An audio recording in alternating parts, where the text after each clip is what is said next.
Oh, there's a typo that says cease instead of geese. This is what happens when you rush. All right. Ready, Mayor?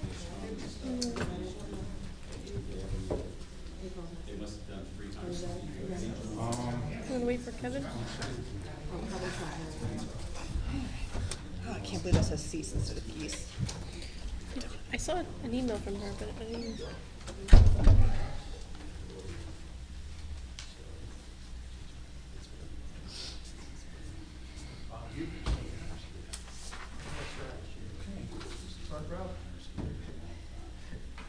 Okay, I got the letter.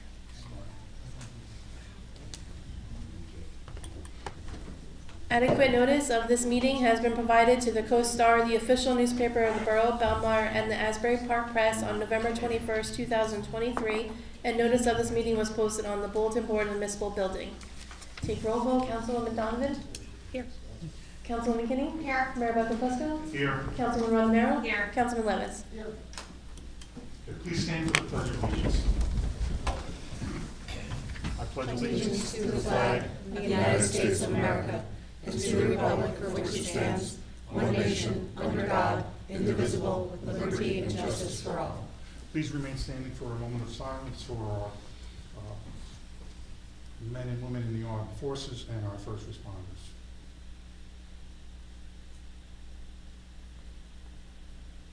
Thank you.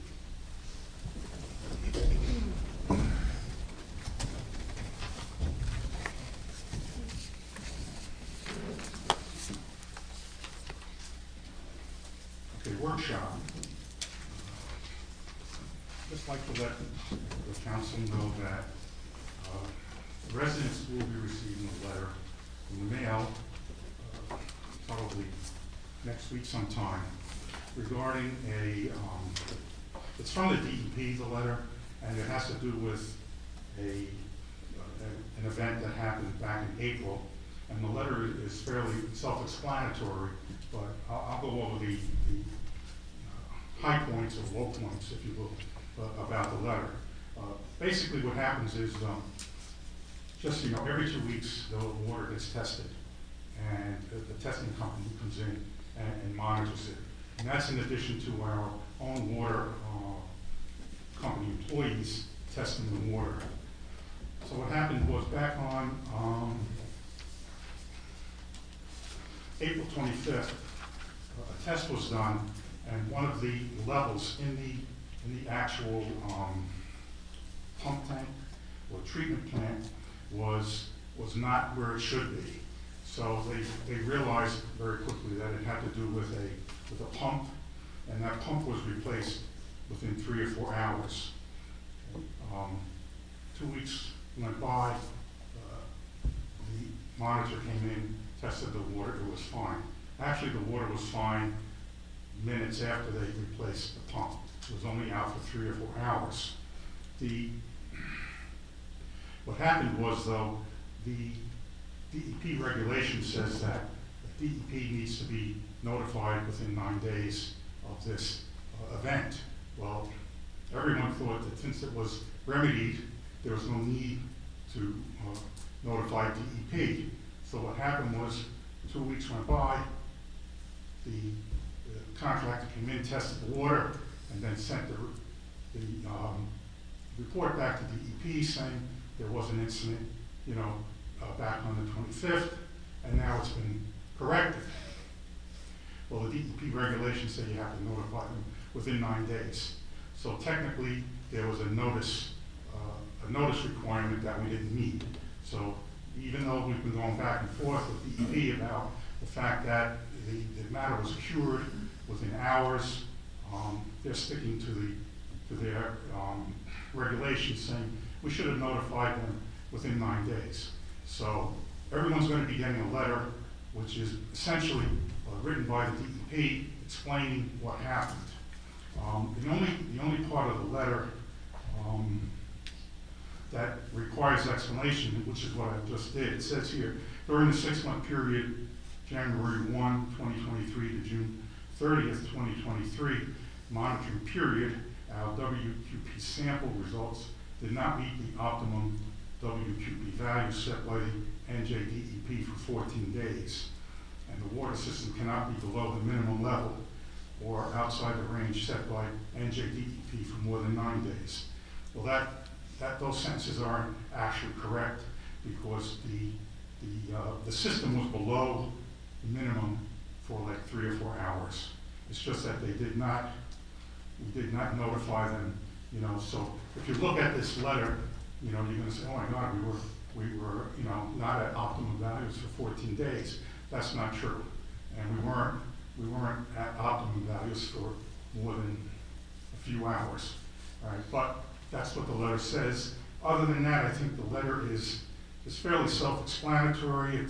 It talks about how we routinely monitor for lead and copper. It says it wasn't an emergency. And another thing, which it's not in the letter, but which I'll point out, is that there are 2 areas where the water is tested. One is actually in the treatment plant.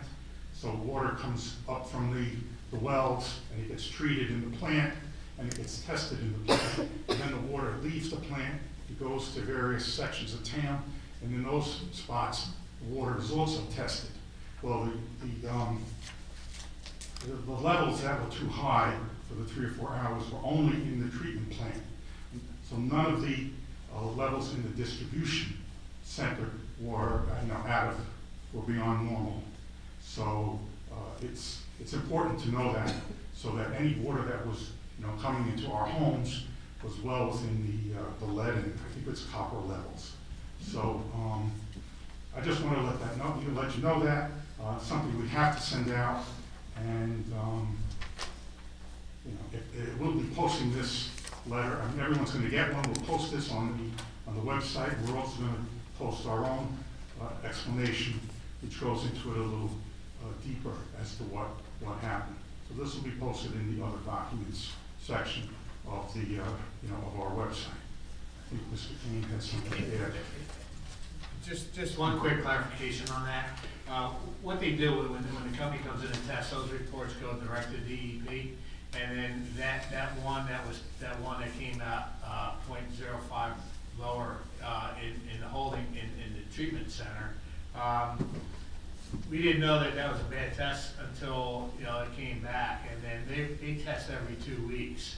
So DEP gives you can't be out of compliance 9 days. So the fact that the 2 testing dates were 2 weeks apart, that's where the 14 days came in. The pump was offline for like 3 or 4 hours, and then while they were fixing the pump, they came in the morning, noticed the pump wasn't working, replaced the pump in its entirety. It was tested during that time. It was just a timing thing. Going forward, if the situation ever occurs again, if the testing company gets a bad test, they come back immediately and retest. Here it wasn't for a 2-week period, which created the letter. Our water operator was going back and forth with DEP on this because we didn't think it was a violation because it was never in the distribution system. It was strictly in the tanks, but DEP didn't agree. Therefore, the letter needs to be sent. That's it. What was the parameter that was out of the specification? I believe it was it says orthophosphate. As I understand it, and this might not be as technical as it should be, but we put chemicals into the water to keep the lead and the copper levels within reason. So what they're actually testing is the level of the chemical that we're putting in to keep the lead and copper, and that level wasn't as high as it should have been. So there was no indication that there were high lead levels or high copper levels. It was just the chemical that the water company uses, the water utility that we use to control that, wasn't as high as it should have been. Right, and further tests showed that there was no high lead Yeah, there was no. distribution As a system. matter of fact, testing over the past 30 years has never been out of compliance. Yeah. This is a timing thing. They happened to test the same day we noticed the pump wasn't, and it was strictly in the water treatment center, not in the distribution center at plenty. Which means is once that water from the tanks would have been through the distribution system, it would have mixed and it would have been fine anyway. And that was the argument with DEP, and they said, no, test the test. Therefore, a requirement is we need to send a letter. That's all it is. read this letter on the website. You know, it talks a little bit more about the corrosion control and why these chemicals are used in the water utility. So that's that. Everything is fine. It was fine fairly quickly after the pump was noticed that it was not working. Okay, I'll take a question. Yes.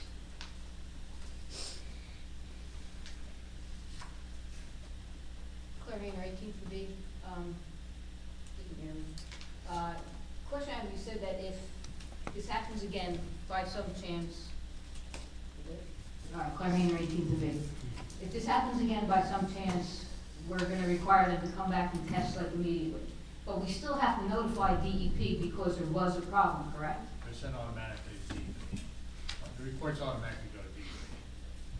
So why didn't DEP get the very first report that there was a problem? That's what triggered this. The lab sent it to DEP, which that's what triggered this whole thing, that it was out of compliance. But so the lab sent it, DEP.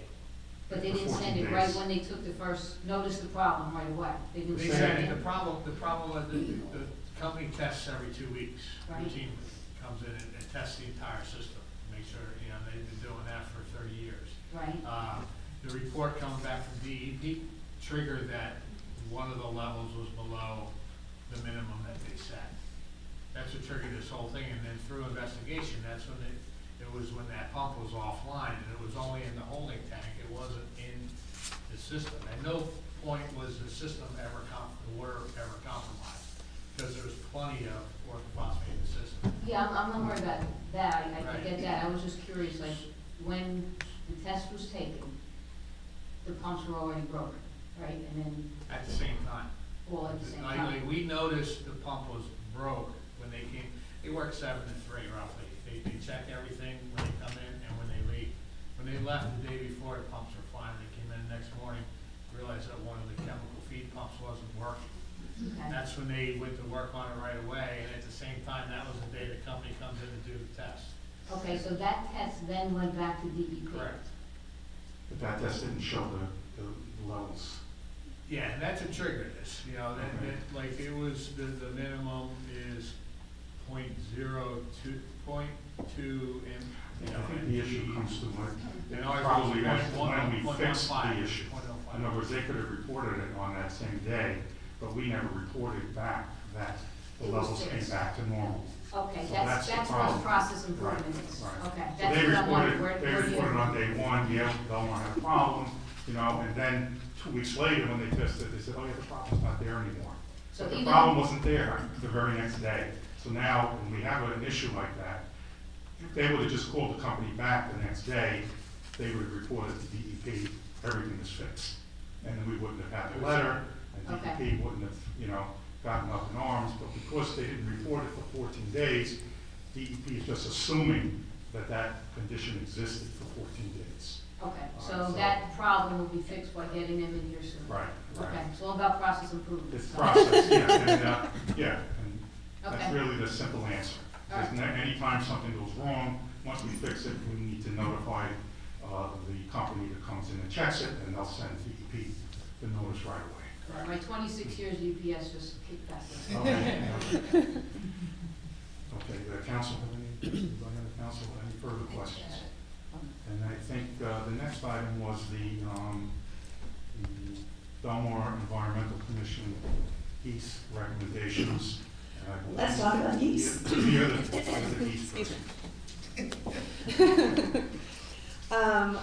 I think everyone now in the room has one of these, so hopefully that makes it easier for you. There was also a copy outside of the Environmental Commission's letter with the official recommendations in full. It is much longer, that's why I also made the one-pager so you can follow along more easily. I'd like to start off kind of backtracking about why this is important. This isn't just about a lot of droppings on the ground near the lake. This is about the overall health of the lake and how that feeds into the ecosystem there. As a lot of people who are frequent flyers here know, I'm gonna use a lot of geese puns during Yeah. this, I can already feel it. We formed a Silver Lake team months and months ago to go into the health of Silver Lake. Silver Lake has had very high nutrient levels, nutrient in the bad way, not the good, for quite some time, as do most of the coastal lakes. But Silver Lake has stood out because it has had a few harmful algae blooms this summer and even late fall. Now, the geese contribute to that. They are not the only reason, and I think it's really important to emphasize that. But any plan to create a healthier Silver Lake, which would include, for a lot of reasons, flood mitigation, and healthier plants, all sorts of great things, has to include a geese mitigation plan. And I think it's also worth noting that Belmar is really the only shore town around here that doesn't have some type of plan in place, so we need one. It's also really important to note that no plan, no matter what we do, is going to get, including euthanizing the geese, will get rid of all of the geese. There are always going to be geese on the lake because geese can fly. The number of geese, and I have this at the top of the one pager because I think it underscores the problem here. The number of geese in North America has increased by 1,500% over the last 40 years. That's 101% per decade, and something like, I'm not great at math, like 10% per year. And one of the problems has been that geese are no longer migrating the same way they used to be. We have resident geese. And geese, once they start laying eggs and creating nests there, they will do that for life, and they will do that for years. So we need a plan that is not just throwing a lot of money to make them fly away for 10 minutes. We need something robust that is also contributing to the health of the lake. So a lot of research went into this, and in fact, I wish I had started off this way. I wish Mr. Dilberger was there because he was part of this, whether he knows it or not. A couple of months ago, he came in with a letter from an article about Edgewater, New Jersey, and how they had euthanized their geese. So we followed up on that. And we called Edgewater. And it turns out that 10 years ago they did euthanize their geese, but they found that not only did that really upset the residents, but didn't actually solve the problem because more geese just came in. So they recommended a great deal of what we see here in front of us. They've seen their geese problem. They're right on the Hudson River. They used to have hundreds of geese. Now they see maybe 20 a year. And that is a reasonable number. So first off, the easy things to talk about are the living shoreline. And that means having a 5-foot buffer, basically, extending from the shore of the lake coming out with varying heights of vegetation. And it's really important that that buffer not get mowed. And I know that's kind of hard not to do sometimes. But that allows the geese to not, well, it disallows them from seeing straight into the lake. It scares them. That means they don't want to go in there. They don't want to hang out in that area. And it's also really great for the health of the lake, for flood mitigation, all of these things that are really, really good for us that we need here. Another thing, I'm going to skip the fines because that one's kind of fun.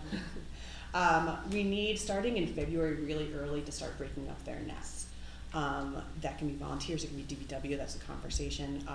We need egg addling. We need to make sure that we're not having tens of geese born here per goose. Gander? Geese? Hen? Hen. So that's an important component here. And then the other fun component are the lights and the lasers. And I keep making Austin Powers references as I talk about lights and lasers. But one part is LED lights on the lake. Now that sounds scary. These are not super bright lights that are going to disturb all the residents. These are small. There's a picture of them on this one pager. And what Edgewater told us was that it looks kind of almost like a cigar light from a distance. This is not a big deal. And the reason these are important is because the geese sleep on the lake generally. And this disturbs them from sleeping there. They're not going to want to sleep there. They will sleep elsewhere. That is an important step in this process. The other nice thing about them is that they're permanently there. They're anchored there in the lake, and they're solar powered. So this is a one-time investment. They cost about, they're in this long note. Colleen's right here. She did a lot of this research. $3,000, which is not a high price. And Edgewater has all of these processes in place for 10 years. They haven't had to replace these lights. So $3,000, one-time purchase, solar powered. Guaranteed also. We would want, so it's $3,000 total for this system. So I think it was 5 total, 3 on the lake, 2 on the island. 5 on the lake, 2 on the island. I think it was 3 on. 3 on the island, there we go. And these have a 6-month trial period, 2-year warranty, satisfaction guaranteed, money back in 6 months, so it's a really good fiscally sound investment. It also includes handheld lasers. Now this one would be, the only notation here is that unless it's a cloudy day, this needs to be done at dawn and at dusk, and this is what they look like. Looks like a giant flashlight. There is even bigger model, but the problem with that model is that it looks like a gun, and having someone wandering around the lake with a gun might cause a new set of problems. But this creates a green laser light, and the geese hate it. They don't come adjusted to it. We've talked about dogs here in this building. The geese become used to the dogs, and they fly away, they come back. They do not get used to this.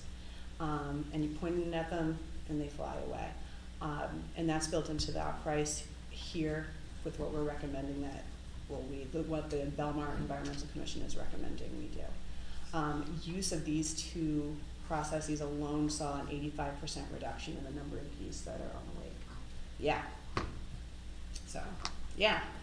And I keep saying I grew up on duck hunt, so I'm really excited to volunteer to do this. And then the other big thing, and this would require council action, is that the Environmental Commission recommended raising the fines. Right now, the fines in Belmar for feeding the wildlife around the lake range from $50 to $500. The Environmental Commission recommended going from $500 to $2,000 for multiple offenses. That is a hefty fine. They recommended having signs around announcing that fine to really discourage people from feeding the geese. Because if the geese are fed, the geese stay. And our goal is to get the geese to leave. That is the short version of this. I'm trying to make sure I didn't miss anything as far as what the Environmental Commission is recommending, but I welcome questions. I'd love to hear things.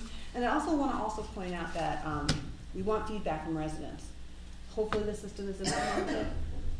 The living shoreline will obviously take a while to come in, but as we start working with this stuff, we'd love to hear from residents how they're finding it, what they recommend, because that's what we're doing up here. We want to hear from you.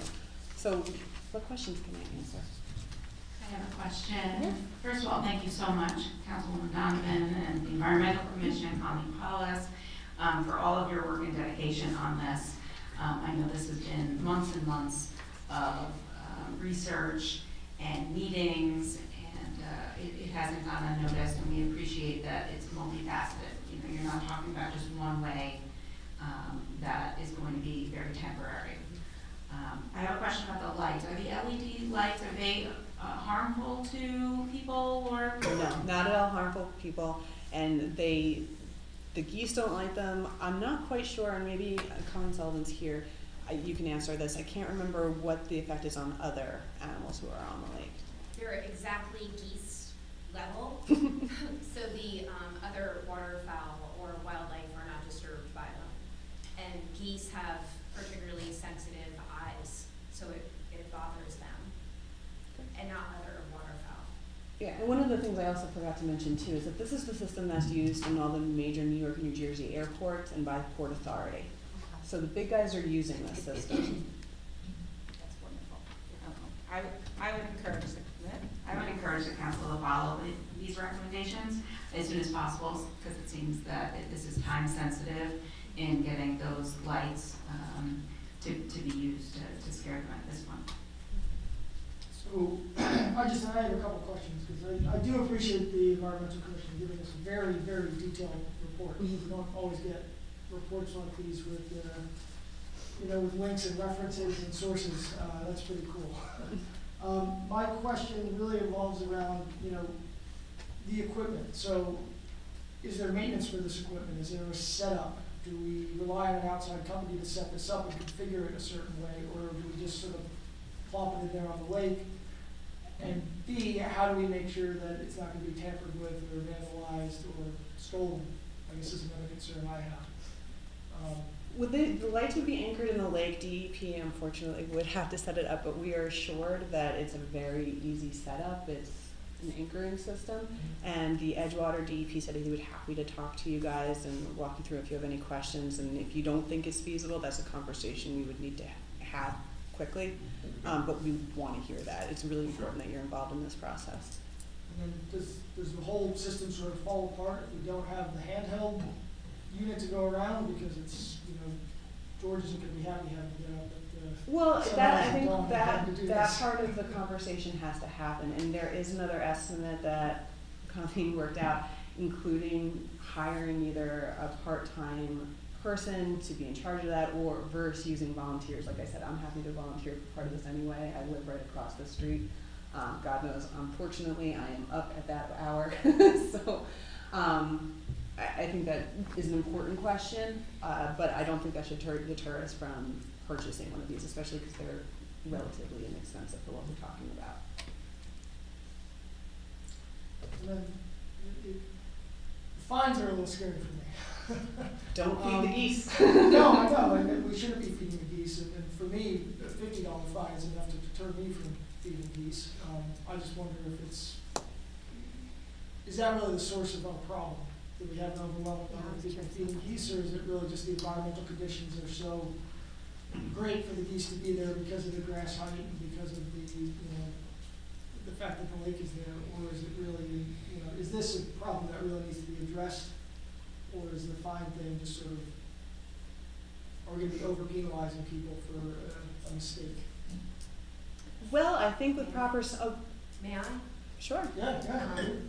Can you hear me from there? Is that okay? Why don't you come up to the microphone? Because there is the streaming portion, so. So, every expert we spoke with was consistent with the fine aspect. If just one person is occasionally feeding geese, they will not leave, period. And, Edgewater credits this, this portion of their overall, plan that they have in place as, a big part of why they've been successful. So their fine is actually $2,000, and, which is what I recommend, staying consistent with what Edgewater is doing, but people on the Environmental Commission felt like that was too hefty, to your point, so we negotiated down to, what we're presenting. So it was, I wanna say, what did we say, 500 for the first offense and 2,000 for the second offense. If I got a $50 ticket for feeding geese, I'm not gonna feed the geese. Well, enforcing the fine Well, that's is, my question. That's Yeah. the Is it most enforced? I mean, have people? in Edgewater, yes. No, here. I, I mean, who's supposed to administer those fines? The so in police department? Edgewater, what they've done in Edgewater is that there is a, very tight cooperation between their DPW and the police department. So DPW, if they spot someone feeding the geese, they'll notify the police department, and the police department puts, the fine in place. So, thank you. As far as the fines go, I think it can be managed in the sense that if we do the 500, 2,000, obviously we need to do some kind of a notice to the public, like make it very obvious to people that this is happening. Not just put up little signs around the lake, that say, oh, $500 fine. I mean, I think we'd have to have some kind of a program that would, in addition to advising people of the efforts we're making, that we need to really stop the feeding and, really publicize it. It might mean having larger signs by the lake, initially, to really publicize that this is what's happening. I also think that, initially, we may want to, at least if a public works person sees it, give the person a warning in terms of what, I mean, if you have a family with little children and they're feeding the ducks, we don't want to fine that person $500 necessarily, but they should be advised that this is not really allowed. And so I think there's a break-in period, I guess, what I'm saying, and I think with the proper notice to people, the fine issue really doesn't bother me as much as that, as long as people are well noticed that they can't do this. I have a question. the living buffer, so that's gonna not allow for any pathway to the water whatsoever, because right now there's quite a few little pathways down to the water. So if you go down to Avon, they've done a beautiful job on the east side of Avon on the lake, and you can walk around there. There are pathways, they just are curving. So one is a little whimsical and very Oh, I pretty. see what you're saying, there's not. Yeah, but there's not a clear path. So that's the distinction we're drawing. Yeah, and I think the goal initially is to just create the buffer. I mean, we had the buffer last year, and I think it helped to some degree. And it's just doing that, and then I think, again, over time, enhancing that, Yeah, you know, changing. Absolutely. with, you know, proper plantings, you know, making access points that are, you know, within the buffer that don't Yeah. really break the buffer. I should be clear that part of the Environmental Commission and Silver Lake team's goal is to get funding to really build a robust one and have environmental architects plot out the proper one and get rid of some of those invasive species that are there and that are on the island. Because one of the problems with the island is those some of those plants are so high now that island is a perfect nesting place for geese, and that needs to be addressed. So what is the time frame ideally for that buffer to be like, what if, in a perfect world, I mean, everything takes time, right? So what is the perfect? So you stumbled upon the major question in some ways, because one of the problems that Silver Lake is now you guys are gonna get a very brief history lesson. Silver Lake used to be a brackish lake, meaning it was salt, or has salt. And after Sandy, that pipeline collapsed, broke, was permanently clogged, and never changed back. So that is now a freshwater lake, as much as we can call it freshwater, because the only water going into the lake is either rainwater or the storm water coming in from 18 different outfall pipes, which is another source of not the cleanest water in town. But the problem is that there's been conversation when we talk to all these different experts, either at Rutgers, Monmouth University, the American Littoral Society, about whether or not we should be talking about restoring the ocean lake. That was a huge other can of worms. It would be very, very expensive. It would involve perhaps an Army Corps of Engineers, DEP, and millions of dollars.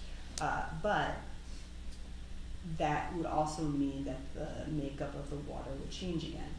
And we'd have to build that into any new plantings, because different plants survive based on, yeah, you see where I'm going. But in the immediate, I think plants can be built. Plants can, I'm not a gardener. We can start that process now. There are some, we've talked to enough people to know that we can start planting some things now to start building that out. Well, I love the idea that with the presentation, the letter that we received, that we can put signs around saying Silver Lake restoration is in progress, please excuse our appearance. I think that part's important so that people know that this isn't something that we're neglecting. In fact, this is something that we're trying to work on in a positive manner. And I think that especially people who just come to visit the borough might be like, oh, why isn't this mowed? You know, or residents too, who might not be informed of the plan, that there actually is a plan. And so I think that will help. The more communication, and like the mayor had mentioned as well, getting the community involved and saying, okay, so if I see a little kid, you know, throwing bread with his mom, I can say, hey, that's a $500 fine. You know, like, put it away, go home.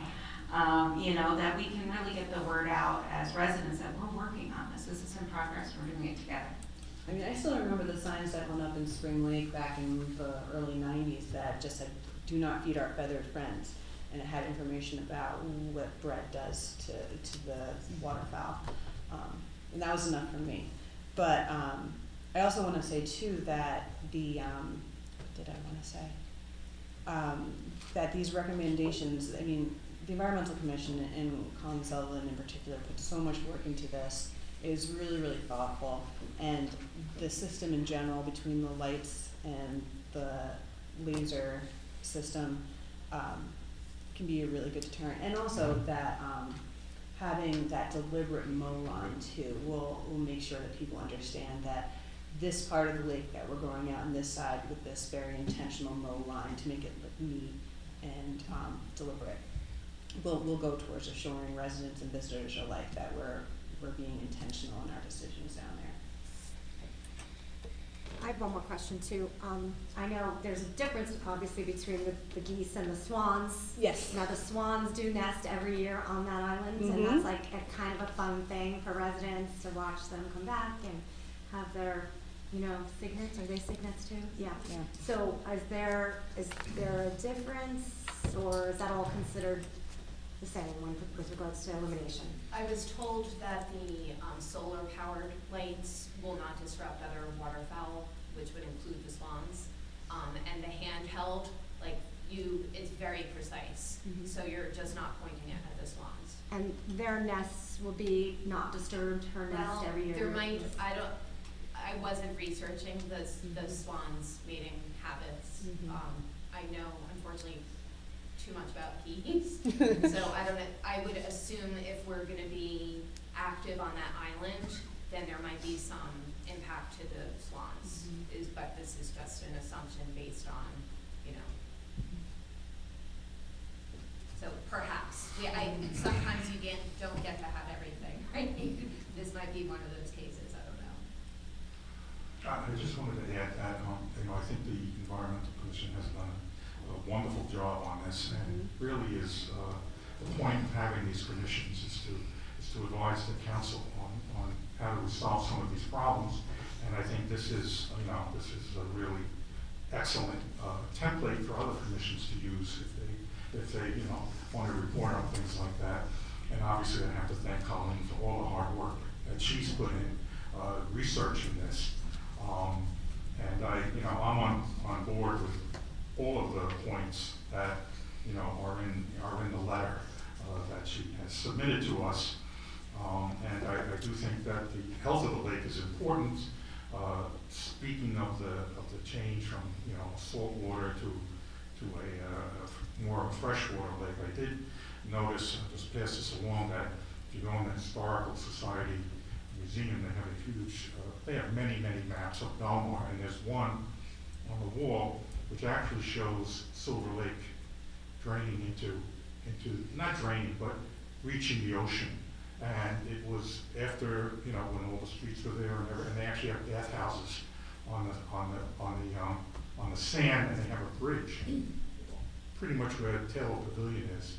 So that bridge allows the lake to, overflow into the ocean, or have the ocean, when it's high tide and whatever, drain basically across what's now Fifth Avenue into the lake.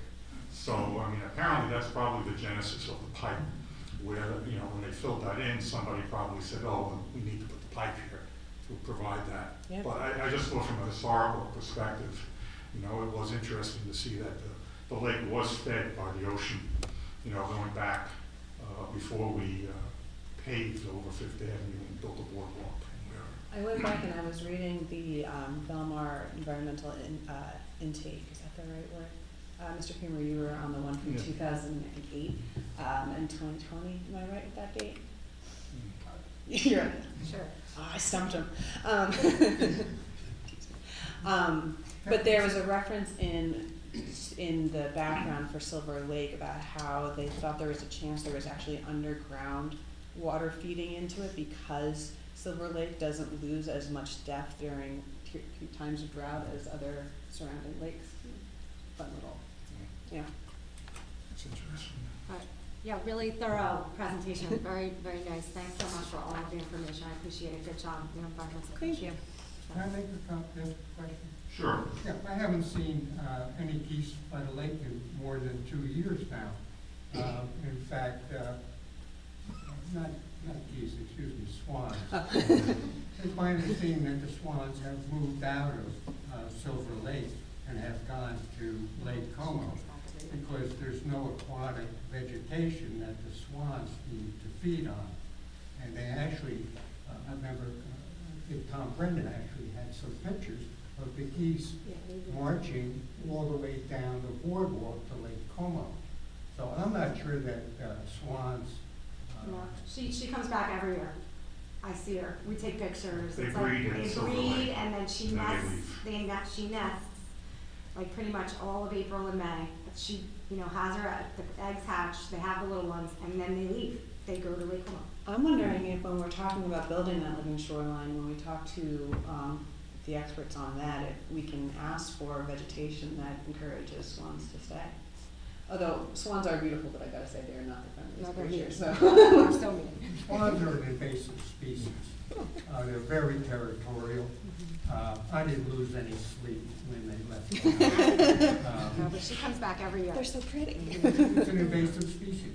I'm kidding. And the fact that there wasn't sufficient aquatic vegetation is an indicator that, yeah, they may nest here, hatch the eggs, and then take off.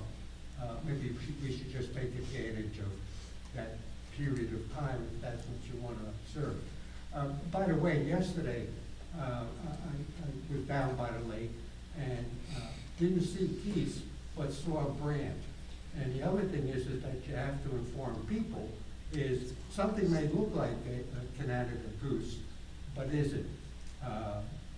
The brant do not have any white feathers on their head. That's the main way, and typically they're smaller.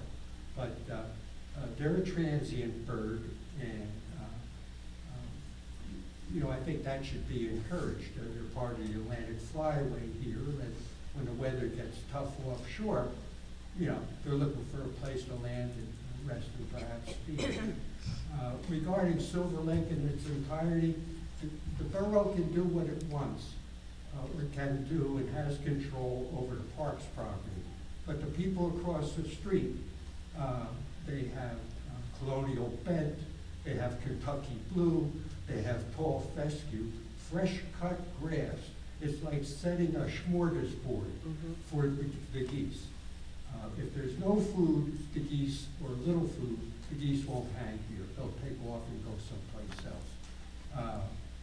That's a matter of ground cover control.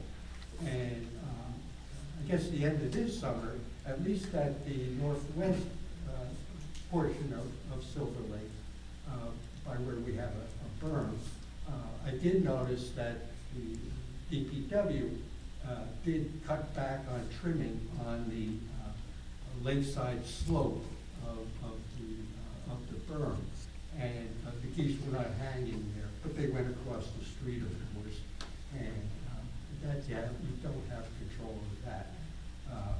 But there are other ground covers that, by not providing food for the geese. I mean, geese are like any farm animal, whether it's horses or cattle. The food goes in one end, it comes out the other, and they'll be eating full time. They don't take a break in between. And that's going to be the biggest problem. The ground cover can be changed. You can cut back on the mowing. And quite truthfully, there's a lot of mowed surfaces, green turf here in town. I'm not sure that it's appropriate or necessary around the lake. People may like to see everything look like a golf course, but remember, it's parkland. Nature's one thing that perhaps would be better promoted. If somebody wants to play baseball or something, they can go up to Main Street and play at the baseball field there. Just recommendations from my point of view. And I'm sorry, I didn't see the swans come back this past 2 years, but I have noticed that the ones that I guess that are there don't hang there long. And I'm not sure that they're very aggressive birds, and quite truthfully don't dominate and chase the geese out of the water. That's good, that's a nice thing, we really want that. I agree with everything you said, and I think it just points to the fact that this is going to be a continuing education process, because I agree with you that, the food is everywhere, especially on private property and lawns and whatnot, and I think it's just, we need to just educate the public that, the grasses are beautiful, but, I will swans say, like it, and so. for the private residents around the lake, not this one, but there are much cheaper versions of this on Amazon that you can play around with. So, just putting that out there for them. Okay, thank you. To your point, Mayor, the only thing I'd like to see in this plan would be some quantitative measure of success, right? How are we tracking that this is actually working? are we gonna measure, you know, we can count the number of eggs that we're seeing prior to addling, and then sort of look next year and see if we're reducing that number, or is it just gonna be public opinion on the difference? Oh, I think that's a really good question. Certainly, counting geese is an important part of this, and I think counting the number of eggs hatched this year compared to next year is also an important component. You know, I'd like to see, you know, whether that's done by the environmental commission or whether we assign someone within DPW to actually see where we're at now, to establish a baseline, and Yeah. sort of see in a year where we've actually. Well, gotten judging from the this. text messages I get, I can assure you that the public will be happy to update and count the geese. But yeah, I think that's a really important part. Thank you. Thank you. I mean, I also think, I mean, I thought of this before too, how do you measure success? And, you know, one way you could do it is, and obviously you probably have to use volunteers, is, in my view, you'd have to have somebody go out a particular hour every day and count the geese, you know, whether you're looking at, you know, 8, 12, and 6, and then do that for a period of time, count the geese, and then do what you're gonna do, and count them again, and that's kind of intensive. Sounds to like be a able to do wonderful that, service you know. project. Yeah, we get high school kids to do that, but I mean, in reality, in my mind, that's really the only way you're gonna, I mean, you can't monitor it every hour of every day, so, I mean, if we chose that, but again, I'll punt that to the environmental commission and see what ideas they can come up with to make sure, you know, we come up with some idea of success. I mean, I also think though, just the comments from people will also be valuable, because we all walk dogs and whatever, and I think it will be very apparent once we start doing this that there'll be less geese, you know. Okay, anything else on geese? Workshop on this I'm one? sorry, just one other thing, sorry. It's important that we distinguish between migratory geese and the resident geese. We will always have migratory geese, and they look a little bit different. Councilwoman Donovan just took a picture the other day, you know, of the migratory geese. I see them in Spring Lake, like they're all over, so we're always gonna have the migratory geese. I just wanna keep expectations realistic. Thanks. Okay, any other questions? Okay, let's move on. Petitions? I did not receive any petitions. So can we have a motion to approve the minutes of the December 12th meeting? Motion? Second? Councilwoman Donovan? Yes. Councilwoman Kinney? Yes. Mayor Buckfusco? Yes. Councilwoman Romanero? Yes. Councilman Levis? Yes.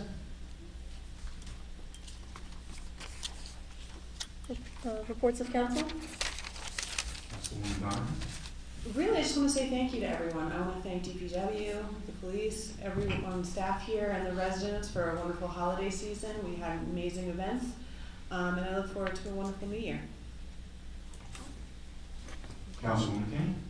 Great, thank you, Mayor. The only meeting that we had was the Shade Tree Commission met on the second Thursday of December, and there was discussion about Piano Plaza, some of the trees in Piano Plaza that need to be moved or changed, but there's also like electric in that plaza. There was a meeting last Friday, the Friday before Christmas, which I was unable to make, but Jim Lonergan from the Shade Tree met with Mr. Kane. So maybe, Mr. Kane, can you give us an update of maybe what happened on that meeting? Sure. Basically, it was just about what's gonna be happening in the plaza, you know, with the work going on with the piano that's gonna be placed there. And what they were, you know, a lot of the trees in Piano Plaza are old, so they wanna take a look at that whole thing. So I mentioned that we are working with our engineers to figure out exactly where the property lines are, who owns what, and then once we determine that, then we'll be able to put a plan together. But as part of that whole piano project, that whole Piano Plaza area, Shade Tree is gonna be involved, helping with the design.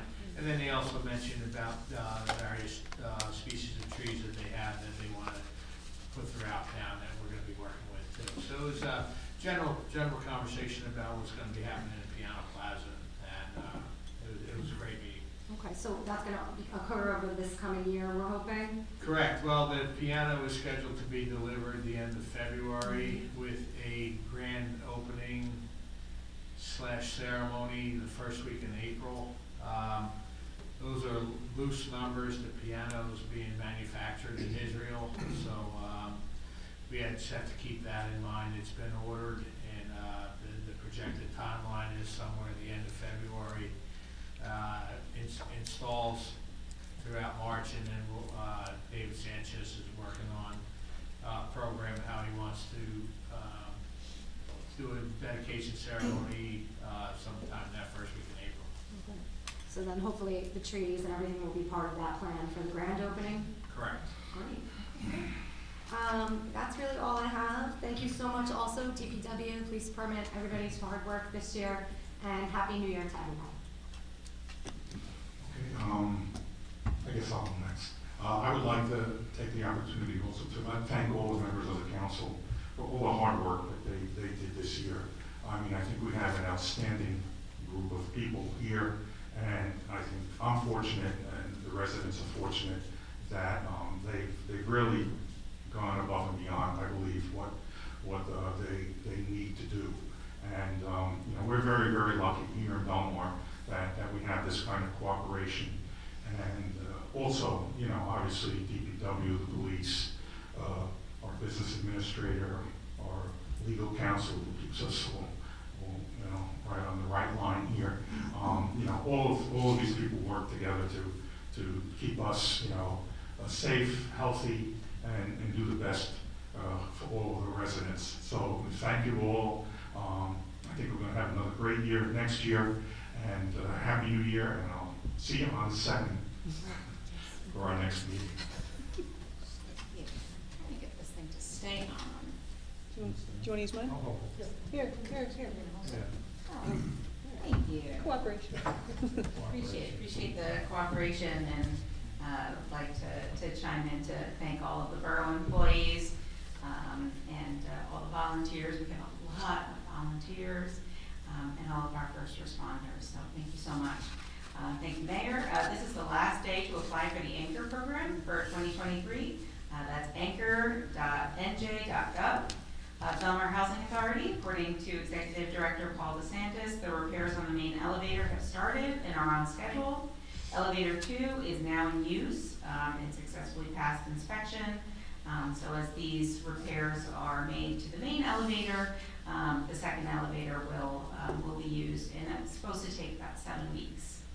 The Belmar Public Library had their board meeting on Tuesday, December 19th at 6 p.m. All classes will return to their normal schedule on January 2nd, but you can always check the website for any changes. The first author time of 2024 is January 20th at 10 a.m., and that features authors Jennifer Clearwaters and Cynthia O'Connell. They'll be discussing their book, The Elevation Principles, which gives you the guidance, resources, and support to break free of old habits, hold yourself accountable, and create new pathways for change. Wow, that sounds awesome. A quick reminder that the library is now open on Sundays from 10 to 2 p.m. And please mark your calendars for the Chinese New Year celebration at the Taylor Pavilion. It will be February 15th. As soon as I have more information on that, I will pass it along. Thank you so much. Have a happy New Year. Council President Levis. Thank you, Mayor. I'd just like to start, we had our last Harbor Commission meeting of the year last week. We got a little bit of an update on the fuel dock. I believe at this point the repairs are just electrical in nature. So the dock is stable. We're just, are we still waiting a contractor to come in for that administrative gain, or are we? Yeah, keep closed for electrical work. Okay, and then once the electrical work is done, we should have all the pumps back online. Correct. At that point. Okay. The other thing I've been up to is, I met with several business owners on Main Street regarding the DOT's plan to improve the Main Street Bridge. A lot of them are very concerned with the full deep floor model that was proposed by the DOT right now. I don't know what the businesses in Avon are thinking, but I know that most of our Main Street businesses, at least the ones close to the bridge, do have some concerns about that. So I think it's important we try to balance the needs of those businesses with the needs of the marine operations that are happening within the river. So I just think it's important to stay on top of it, keep an open line of communication with the businesses so that they know that we'll go back to them. DOT is proposing something that's going to negatively impact them and negatively impact our marine operations. So just something to keep in mind.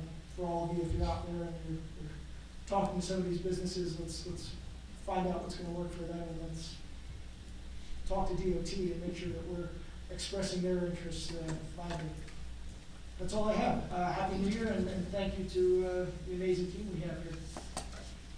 Okay, thank you. One slight procedural thing that we're going to see today. I asked April that before we vote on ordinances, for example, our ordinances say that the public speaks, and then as a council, we should make our comments at that point, and then once we make the motion to do the vote, the roll call, that we should only have votes at that point. I think we haven't had much conversation on votes, but that's the way other committees do it, and it avoids a situation of where, before I vote, I say, well, I'm voting for this because of that, and then the next. I think it's, envisioned that all the comments come out first, so we can discuss them all, and then when we do the roll call, we just do the roll call. So April's going to lead us in that and remind us of that as we move forward in the year, in case any of us forget. But I mean, that is the procedure, and I think it's cleaner that way, so we all get input on what we're voting on. All right, so next we have public session on the resolutions. If anyone would like to comment about a resolution on the agenda, please step forward, state your name and address. All right, seeing none, can I have a motion to close the public session? Motion. Second. All in favor? Aye. Can I have a motion to approve the resolutions as listed on the consent agenda? Motion. Second. Councilwoman Donovan? Yes. Councilman McKinney? Yes. Mayor Locke-Fusco? Yes. Councilman Rondinero? Yes. Councilman Levis? Yes. Okay, next we have ordinance 2023-19. This is an ordinance amending and supplementing Chapter 40 Development Regulations, specifically Section 2 definitions. This is open for public hearing. If anyone would like to comment on this ordinance, please step forward, state your name and address. Mr. Kramer? We'll get to the microphone.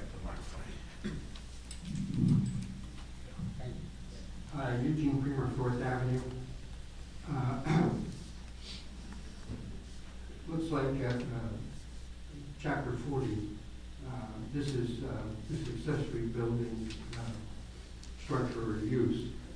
And this is being modified in a pool house as an accessible, permitted accessory structure. By the way, I think the pool house, the one in my neighborhood there, I guess, has brought this subject for pool houses to where we are here today.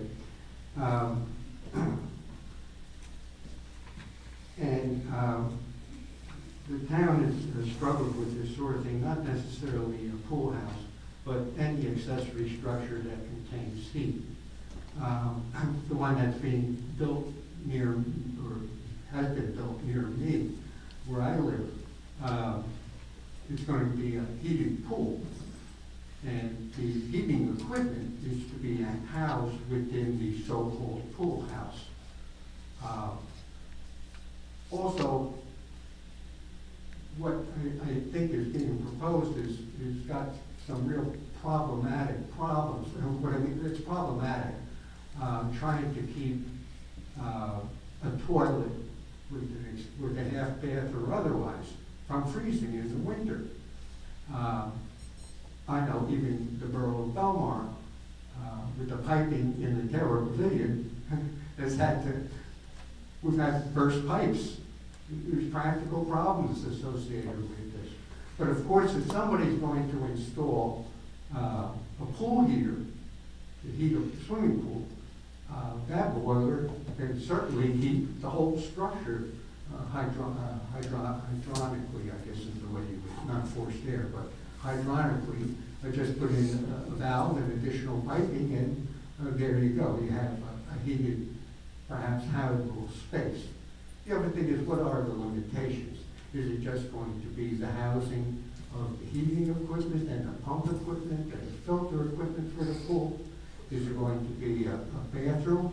Is there also going to be a sauna associated with that? I just think that making this a pool house a permitted use is really opening a can of worms. And take my word for it, people are very inventive when it comes to their own property and making improvements on the property and looking for any way that they can do it. I guess there's been established a definition of a pool house. And it does say, a pool house is not permitted to have heating and or cooking equipment, nor contain air conditioning, but may contain a half bath with limited hot water capacity.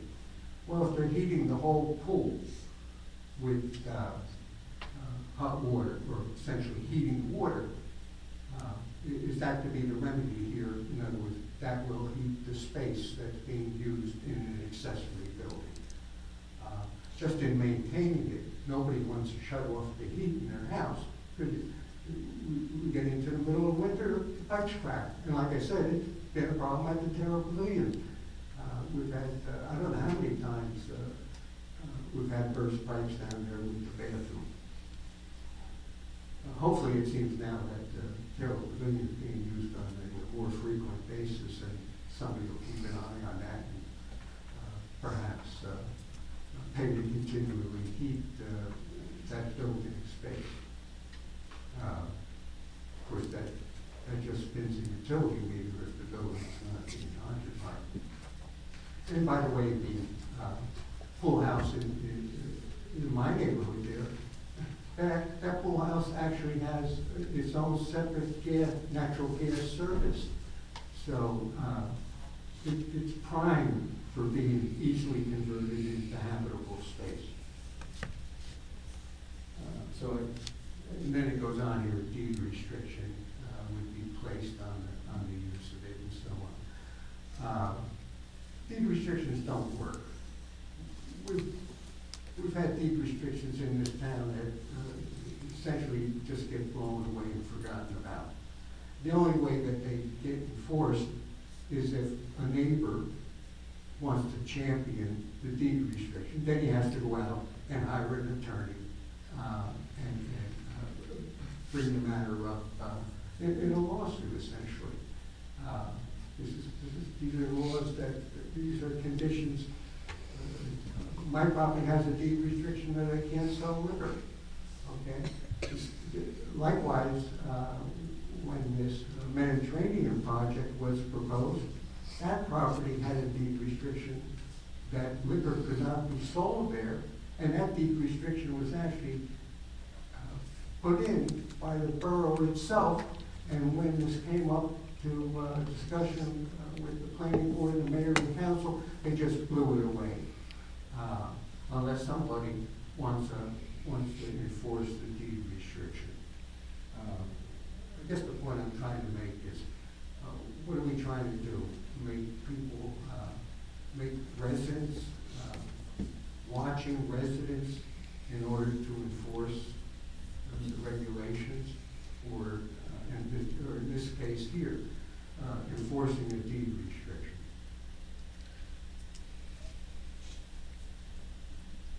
The other, by the way, does anybody have any comments about any of this stuff about the pool house, or making it? That's my question usually. Well, actually, I did want to interject here that the question of enforcement has come up quite a few times, and I was wondering if council had any thoughts on that, because I'd love to hear what you think about that. On enforcement? On enforcement for zoning. Because we talk about that a lot, we were talking about it with the keys. Yeah, so the intent of this ordinance was to alleviate some of the burden on the zoning board. This was generated as a recommendation from the prior year zoning board. The idea that people can make improvements to their property. We want to allow people to make improvements to their property within certain reasons. The planning board worked very hard to make sure that these structures couldn't be utilized as a second living residence, right? So that's the reason there's restrictions on having heater or air conditioning within those structures. So you can't do that. And I understand your concern about pool heaters, Mr. Krieger, but I can assure you that most people are not utilizing the pools in the wintertime, hence the pool heater needs to be winterized as well. It wouldn't be a viable heat source for any building in the wintertime. So the intent is that these are not going to be secondary residences or back houses or anything like that. It's really just an option for somebody to have a cabana, or I don't want to say cabana, that's a separate definition, but some type of space where they can store pool equipment, or maybe they can have sort of a pop-up space just to have an extra restroom that's near the pool. That's really the only intent of it.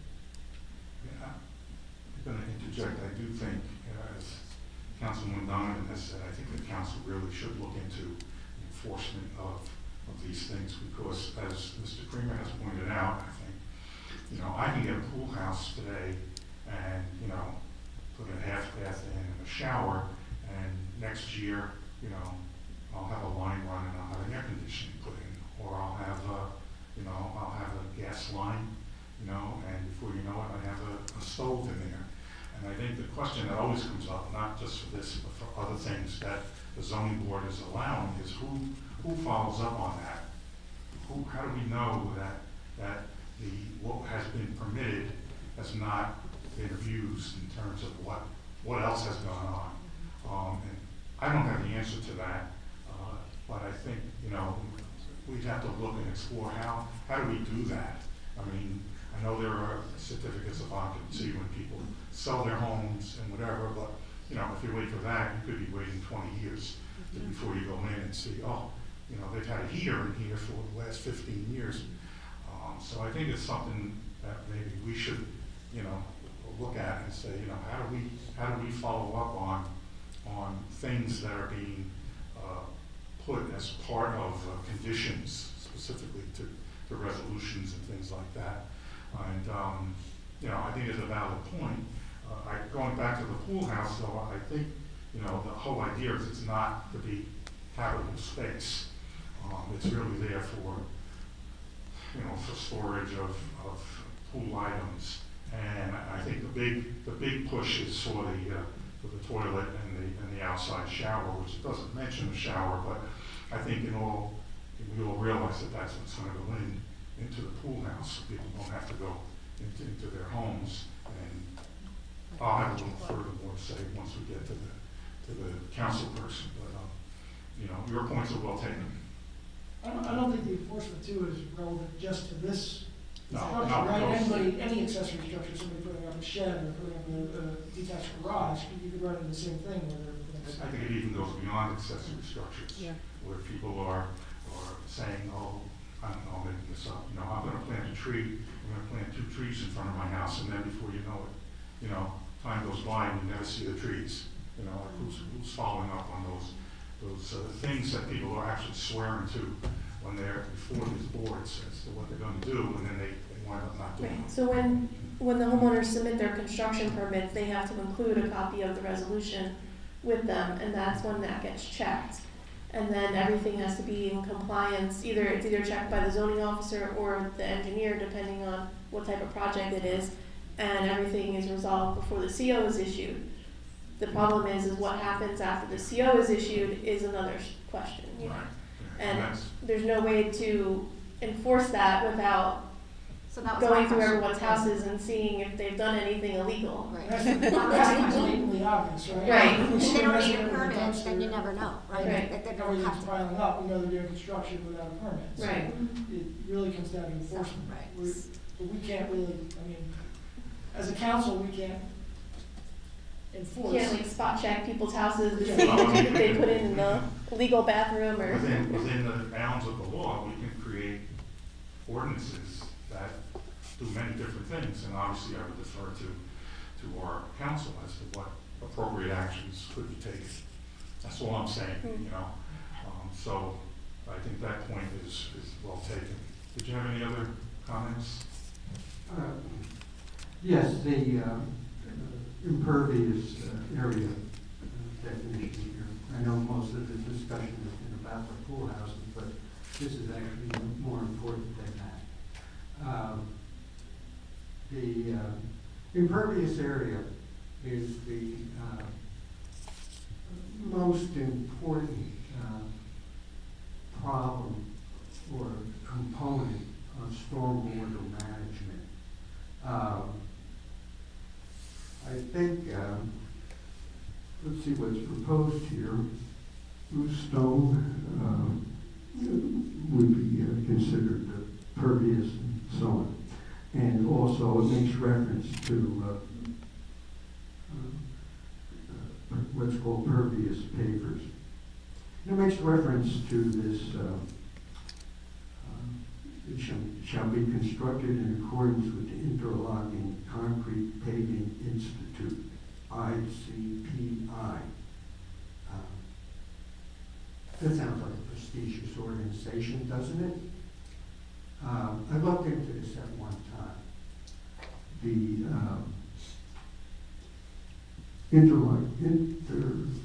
Interlocking Concrete Paving Institute is owned by one person. So, and it's not a bad specification, by the way. The one person that owns this institute is, put down their name here, Cambridge Pavers. He's been on television for years, and now he's got his two sons working in the business, but he's pretty slick marketing. But other companies have done this before. They create an organization where one doesn't exist, and then publish a specification. U.S. Steel did it at one time with their so-called cyclone fence. They publish a specification, and people are steered pretty much to buying their fence from U.S. Steel. Anyhow, I don't really have a problem with the specification, but there's a lot better. The DEP, this should actually be, this business of, especially with the paver systems, Belmar's chapter 44, the stormwater management, perhaps when it comes to people, now here you're coming up with the checklist item that can be used by the zoning board or planning board. They get an application in, the application is looking for variances, and one of them is impervious cover, and if you exceed that impervious cover limit, okay, you have to apply for a variance. And I guess this is trying to cure all that in one definition of impervious paver or pervious paver. The other thing about the pervious paver definition here is that it says that you can get credit for 50% of the area that you put pervious pavers over. Well, isn't that 50% number actually arbitrary? In other words, the 50% number was put there because all you had to do was multiply by 2. In other words, if you want to put more paving in, you use the pervious pavers and double the square footage of paved area that you're going to have in your yard. In any case, the pervious pavers is a fairly complicated, the effectiveness and the usefulness of it as far as stormwater management is concerned is more clearly defined within Belmar's chapter 44. If I can just interrupt you for a second, though. The only change to this definition is putting loose stone and or gravel and including that as calculated as 50% impervious. I mean, the other items that you're talking about, which are very relevant, are already in the ordinance. So, our vote today is not going to change any of that. It's just really whether or not we should be adding loose stone and or gravel as calculating that when used, in a driveway or a walkway as 50% impervious. Yes, so Mayor, really what I'm suggesting here is when you come up with a variance request, when the board comes up with a variance request for exceeding the impervious area limitations of the zone that they're in, that they should mitigate. In other words, if you're asking for something for a variance, the remedy for the variance is mitigation. And Chapter 44 explains that in detail very well. Chapter 44 is was mandated. Chapter 44 of the Stormwater Management section of the Borough Code was mandated by the state of New Jersey. In fact, all municipalities are supposed to incorporate it into their municipal codes. There's a lot of things coming up now with impervious area and stormwater management. In fact, I read just the other day about the billions of dollars that the federal government is going to make available to handle stormwater management. It's called Phase 3 of the Clean Water Act. But I think all the comments that you're making now are good comments, but they really need to start, I believe, at the zoning board to bring these comments to them, and then they can, make recommendations to us as to whether or not, the definition of impervious coverage should be changed, whether or not the use of pervious walkways, all of those issues, I think, really start at the zoning board, and, we would then get recommendations, I believe, from them as to what changes they feel are necessary or not necessary. So, I would like to go on to hear about all the different standards and things that, should be changed in terms of the, impervious coverage, but we really need to move on. Mayor, I would just add that you're correct, we're only doing a minor change to this ordinance. However, people before boards have to comply with the stormwater management requirements anyway, and mitigation is a common and standard aspect of any review of a development. There are engineering techniques that mitigate drainage problems, dry wells. I'm not an engineer, however, that's part and parcel of every application. Okay, that's what I said. It's really, not something that we need to weigh in on right now. It's done, those types of issues are handled at the zoning board. Yeah, nothing we're doing with this ordinance abrogates any part of the stormwater management requirements. Right. Okay. Okay, any other comments? No, it's just that I just think it would be just easier here in Chapter 40 when someone is requesting a variance for impervious coverage to point or to refer to Chapter 44, which is stormwater management. There are, by the way, I think there's a lot more flexibility with the stormwater management section of the Borough Code than there is by just throwing this business of pervious pavers into the definition of impervious area. Okay, well, your point is well taken. Okay. Okay, thank you. Happy New Year. Happy New Year. Any other comments? Yes.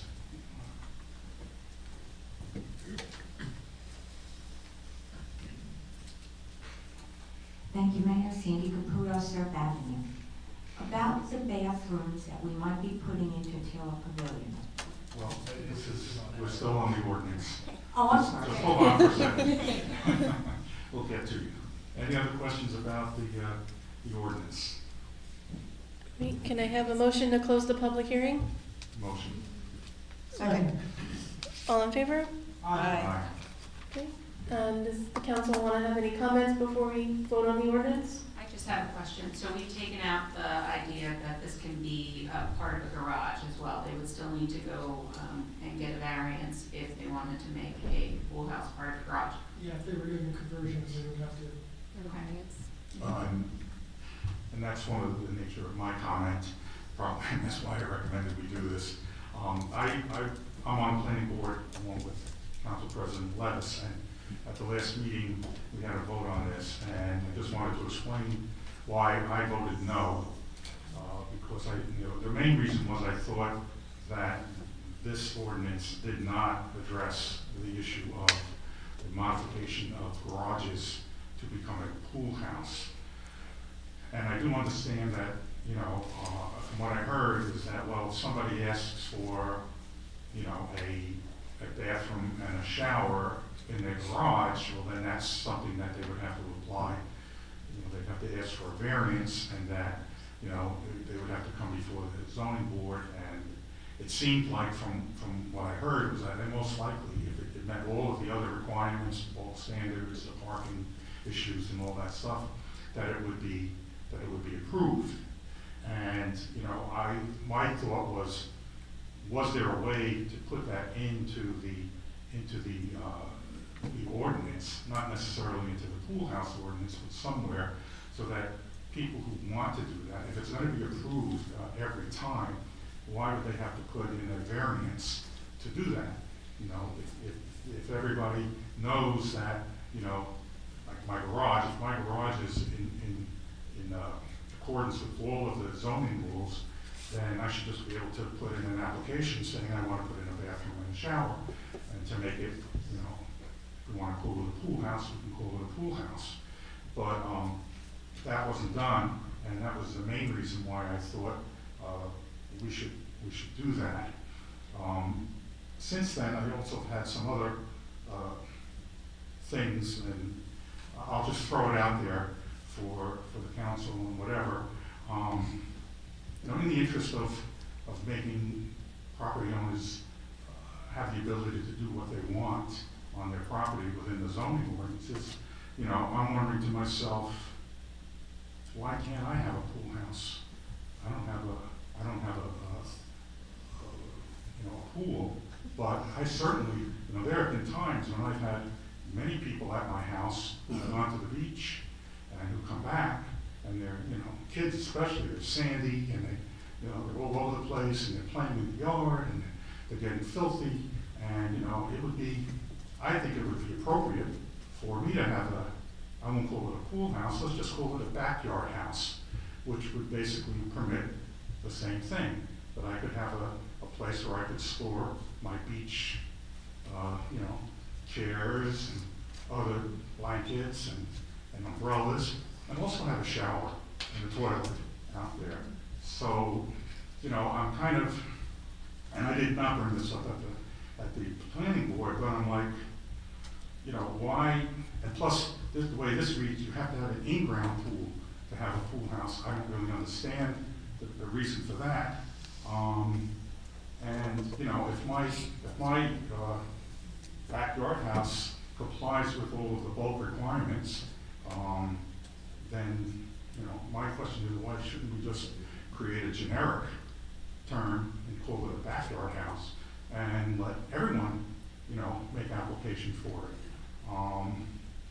And, with the same concern that, it not be utilized as a habitable space, it doesn't have a kitchen in it, it doesn't have heating, it doesn't have whatever. I mean, essentially what it is it's a fancy shed with a toilet and a shower in it. But I think, I think many people in town would love to have that. I mean, even if I'm working in the yard and I'm all sweaty and whatever, or maybe I have a basketball court in my yard, and I want to shower and everything before I go in the house. I mean, I think an argument can be made to basically extend or expand the definition of pool house to a backyard house so that all the residents can take advantage of it. Now, how does that affect us here today? I mean, I think there's a couple of options that we could do. We could approve this and obviously go back and pass another ordinance to do that. And that might be the best thing to do. Or we could not pass this today, or we could hold it in abeyance. I'm not sure what, I'd like to just hear what the other council members say. I don't have a problem with passing it, but then I would follow up with the planning board in terms of making, either creating another accessory structure or modifying this. So I'm curious. Mayor, I would just say, because this originated from the prior year's zoning board, and a lot of what they were seeing was based on pool houses for in-ground pools that people were looking for relief on, or looking for variances on. So until, it's kind of one of those things, if it's not broke, don't fix it. If they're not getting those types of applications constantly for people without pools who want to put in this type of structure, then I don't think we need to address it. Now, if we hear a recommendation from the zoning board, next year that, hey, this was an issue, this is something that came up a lot, I think then we try to address it. But I don't think it's a problem that they're facing right now. I think we're addressing the most fundamental need, maybe not the need for, existing structures, but, if that starts to become an issue with existing garages wanting to put in some type of pool house, I think that is actually best left up to the zoning board, because those structures are all very different, right? And they might not fit sort of what we've defined as a pool house now, whereas now it's very simple when we're looking at a new structure or a new pool.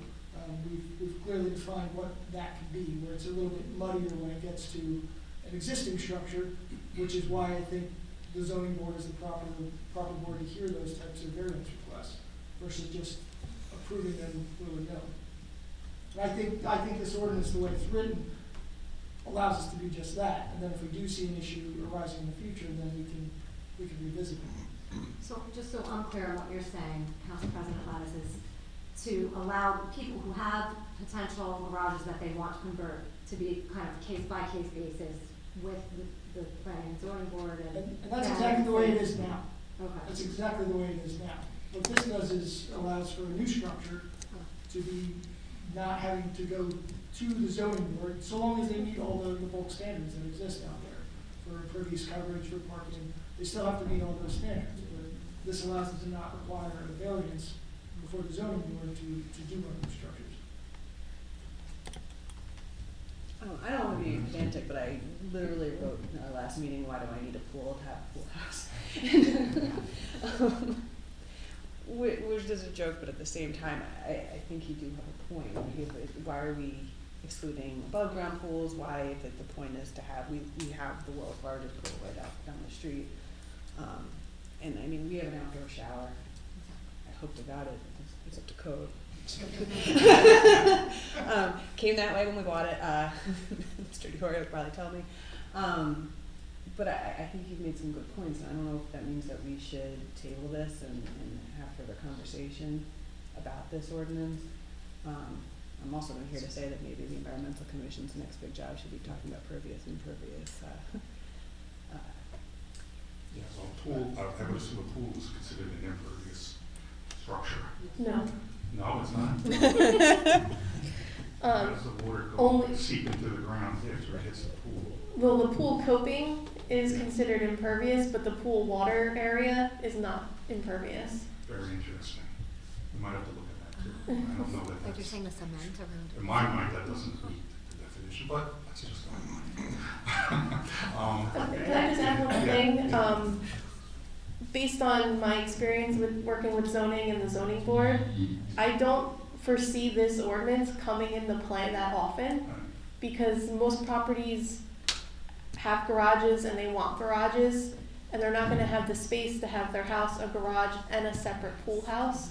So I don't think it's doing what the zoning board wanted, because they wanted, the applications they saw were adding a pool house to a garage. So I don't see this ordinance coming into play that often.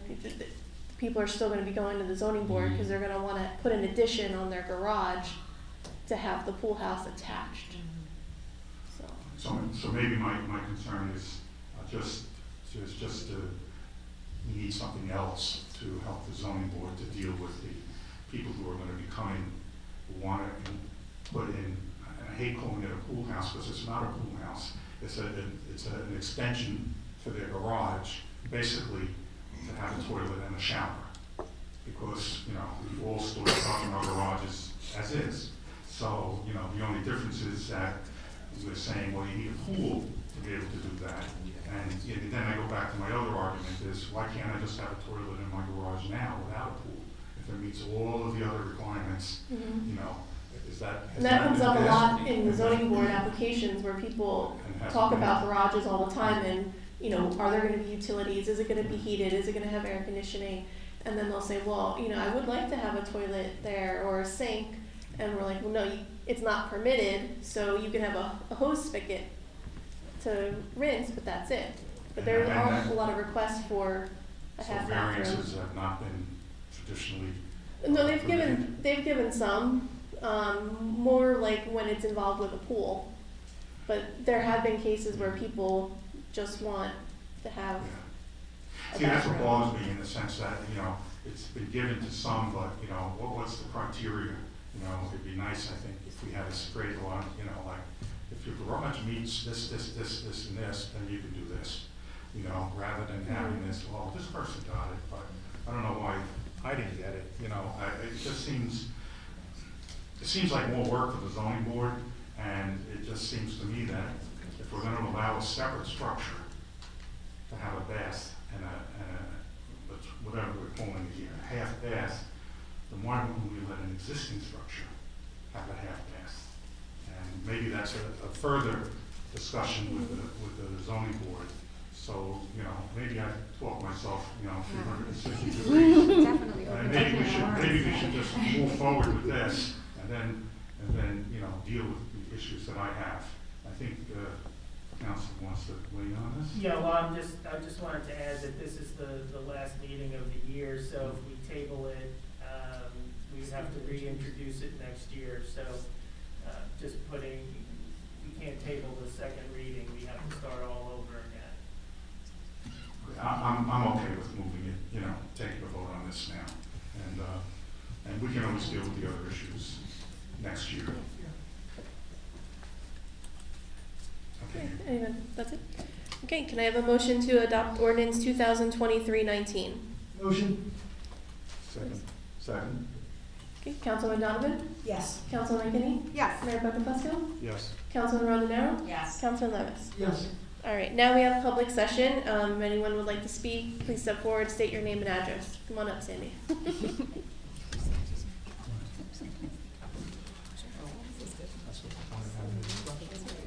Thank you.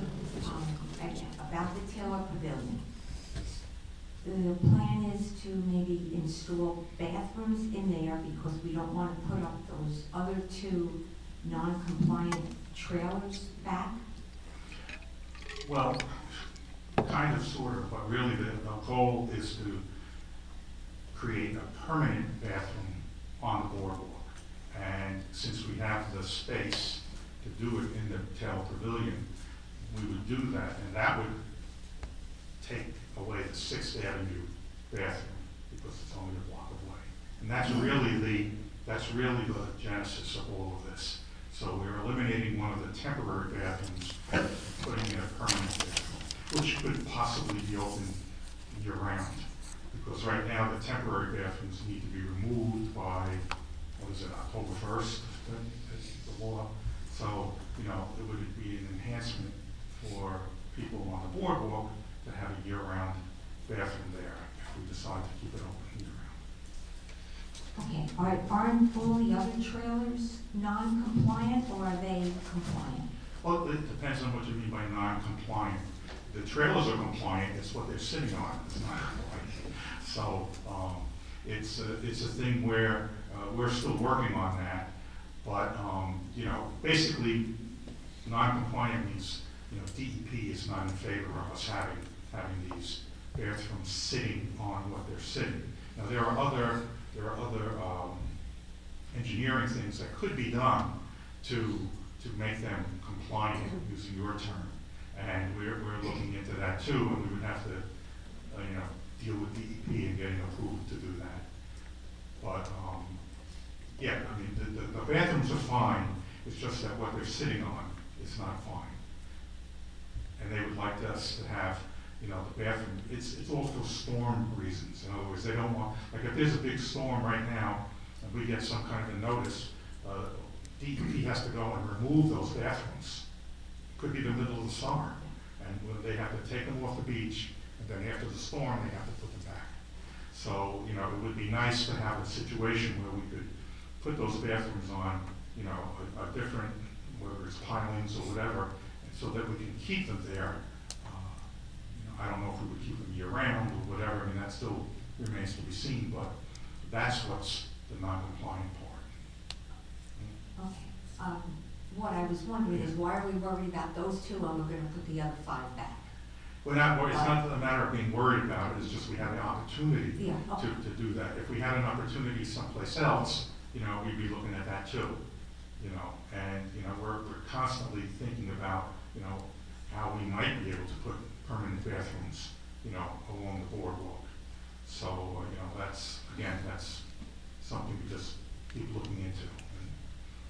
But we have this opportunity right now, we have the space, you know, it's a perfect location, and, again, it would give us an added feature to the boardwalk year-round if we decide to keep it open, instead of having the porta potties out on, you know, on Ocean Avenue.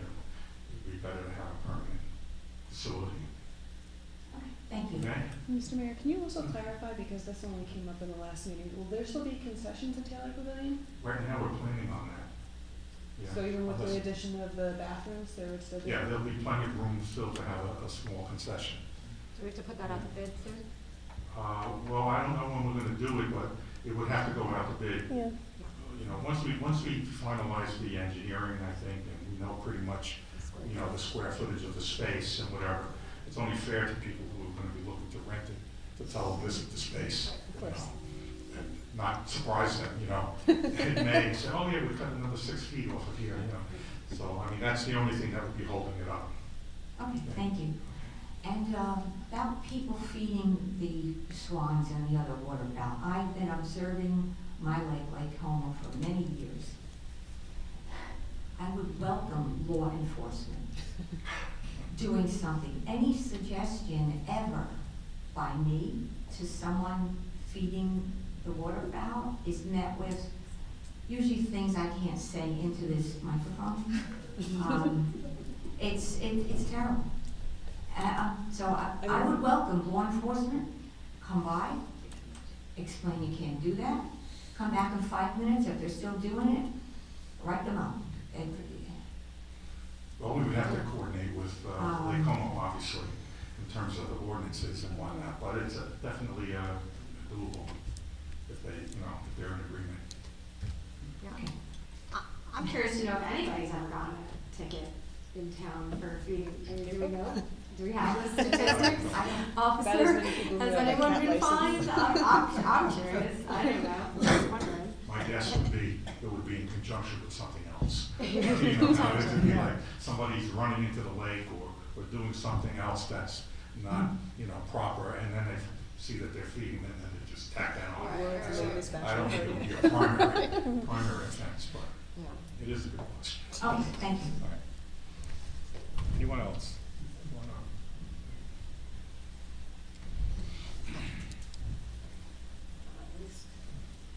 No phones allowed at Claire Hager, 18TV. First off, thank you very much for the presentation about the geese.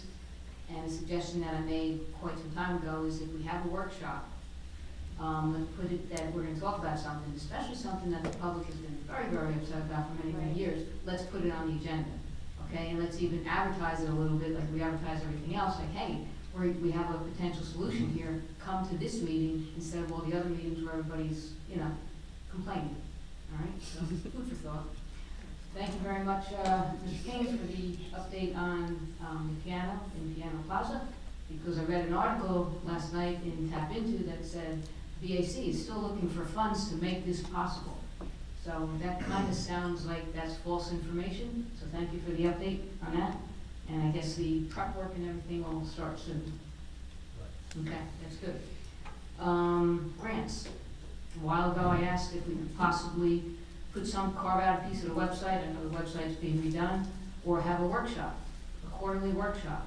Here are the grants we're working on, here are the potential ones we can get, here's what we've done, here's where we are with them. Just an update for what's going on. Yeah, we can do that, definitely. Okay? Yep. And last but not least, my probably 6-year plea of curbs for the handicap, okay? I know, Mr. Kramer, you have an area, there's one other block aside from 18th and Snyder.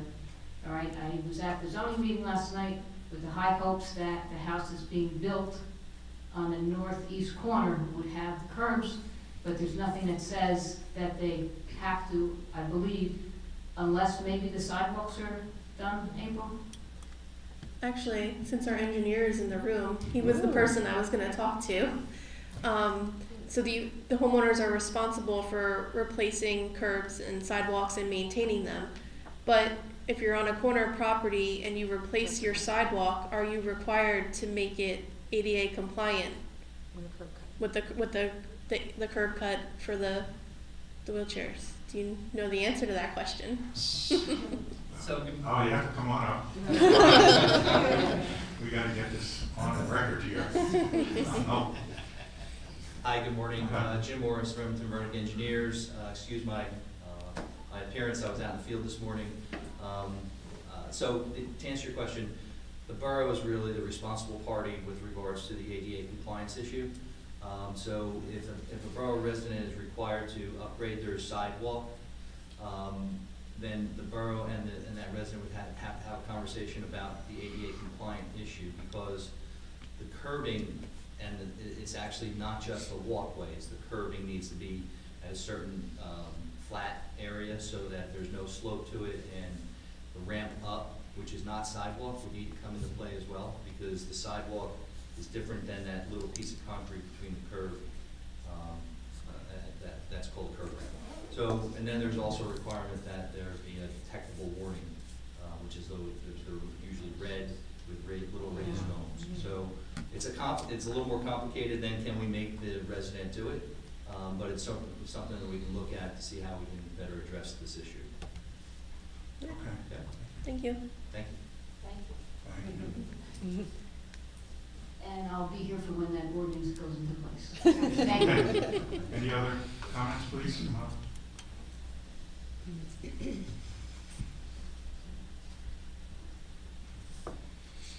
Good morning, Sharon Mahoney, 800 Main Street. First of all, thank you everybody for this year. I know everybody worked really hard to try to get, kind of rein in some issues that were happening, as last year unfolded, as last year ended. And there's been a lot of contentious meetings, but I think you guys have done a great job of trying to rein those in as well and try to get down to calm discussions about the issues, so thank you for that. Maria, Councilmember Aldonaro, you mentioned the Anchor program. So just in case anybody's wondering, I went through an issue trying to get information on my parents because I manage their finances, and I could not get any answer. You go to the Anchor program, and they say, we have nothing on file. And I go to file, you've already filed. So I was in that death circle. So what I did was I reached out to someone in Keene's office. They had a backdoor relationship with the Anchor program. She reached out to get some answers from me, but I also emailed through the inquiry form on the Anchor website, and I actually got conversations that way. So I tried both avenues, so I actually was able to get it resolved through the email conversation. It took a couple of weeks, but they at least got the answer back to me. So if anybody is having issues, just probably email, through the Anchor website, or even contact Keene's office. I know today's the last day, but if, let's say, next week you still haven't gotten a check, follow up that way. So I just want to put those recommendations out there. Regarding the wildlife on the waterways, I've been a huge pusher for signs for quite a while now. So I know there's one that's there, and I think it's not in a really good spot at Silver Lake. Where they feed them is at that platform. Mm-hmm. So the signage should go there, what the fine structure is, and there's no tolerance. It's first, and I think part of the issue is, people like Sandy mentioned, people like us walk up and say, hey, you're not supposed to feed, and they get you know, they wanna get in a fight with you, or basically, you know, again, gestures and words and stuff can't be said here, but, if the signage is there says this is the fine structure, and then also if it's up to the police department and DPW to monitor that, they have to do that if we're not getting results, because we can't find the people. So we do need cooperation from those departments to be able to do that.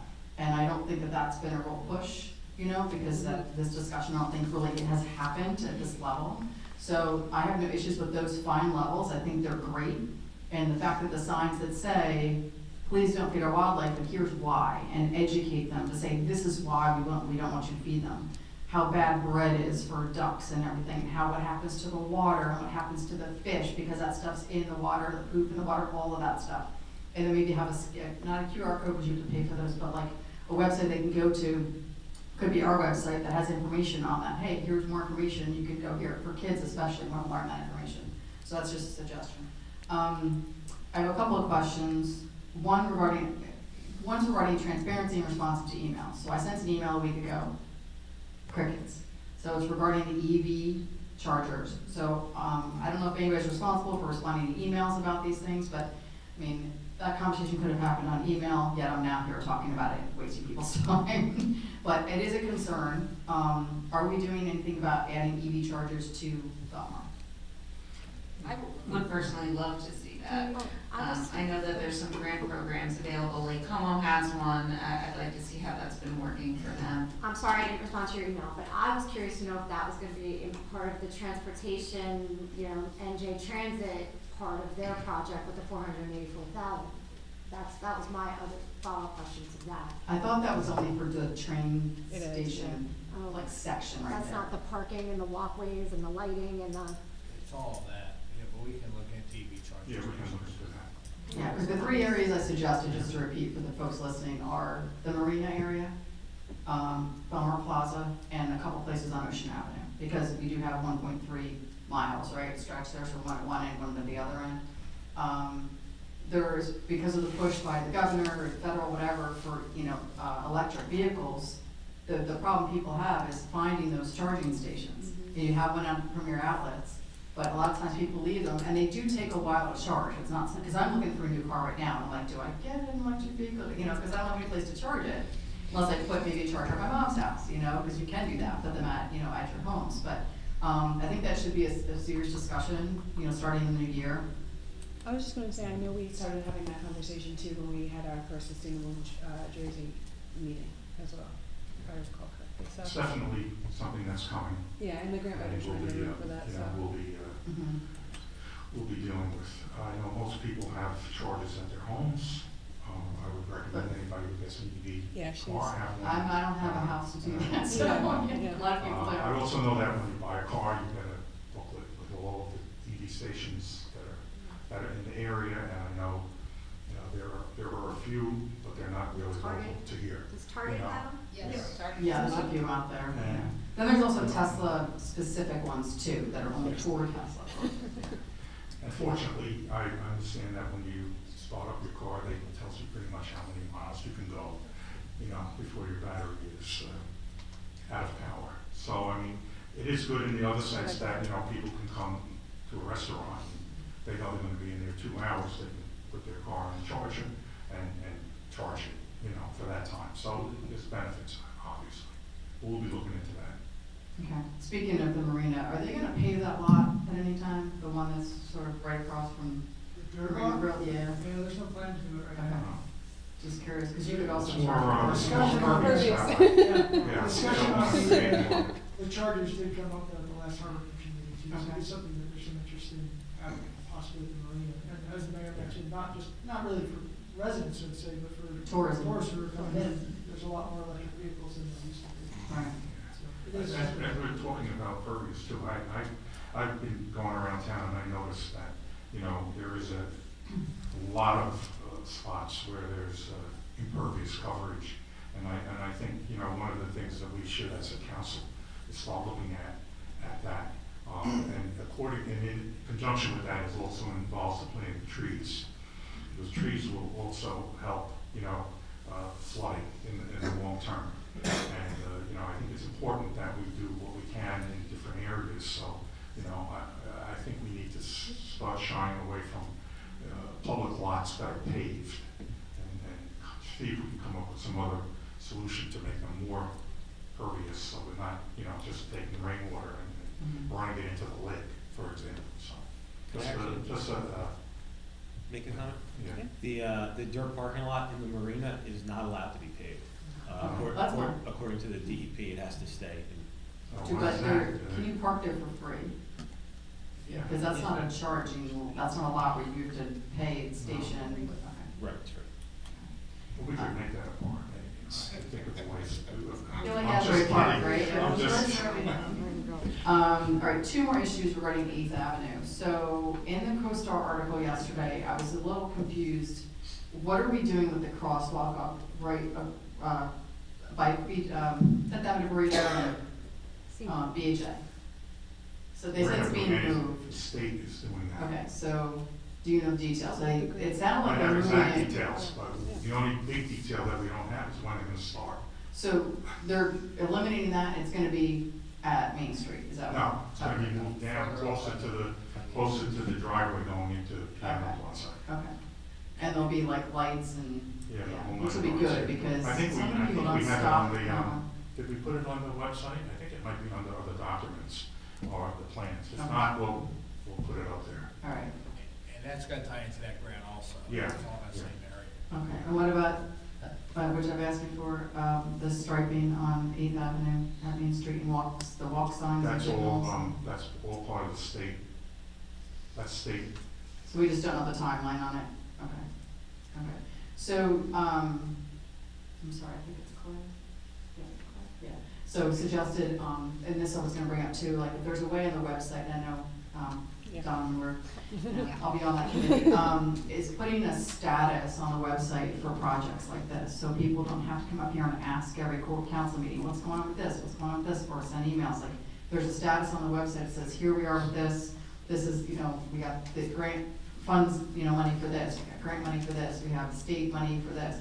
So just to give them, and I know your newsletter goes out every couple weeks or once a month, but if people could have a static place to go for that information, that would be great. We also have the minutes. I was kidding, I said twice a month. Yeah. Oh, sorry, yeah, That's that's okay. okay, yeah. So I think, again, information overload is not a bad idea. If you have a central location for it, people can go, just go to the website, the information's on there and it gets constantly updated.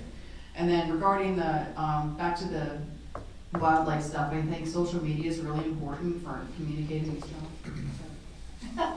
Yeah, that's, really important for communicating and educating when we're gonna put this program in place for, hey, don't for the wildlife, and here's the fine structure.